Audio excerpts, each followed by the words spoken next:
सुबह का समय छोटा तोता मिट्ठू फूलों के बगीचे में खेल रहा होता है। एक दिन मिट्ठू फूलों के बीच उड़ रहा था, तभी उसे एक चमकती हुई तितली दिखाई दी। तितली बोली, अगर तुम किसी की मदद करोगे तो मैं तुम्हें एक जादुई तोहफा दूंगी।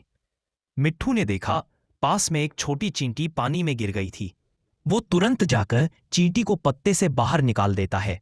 तितली मुस्कुराती है, मिट्ठू तुम्हारा दिल बहुत प्यारा है। वो अपने पंखों से रोशनी फैलाती है और मिट्ठू को उड़ने के लिए सतरंगी पंख दे देती है, जो दूसरों की मदद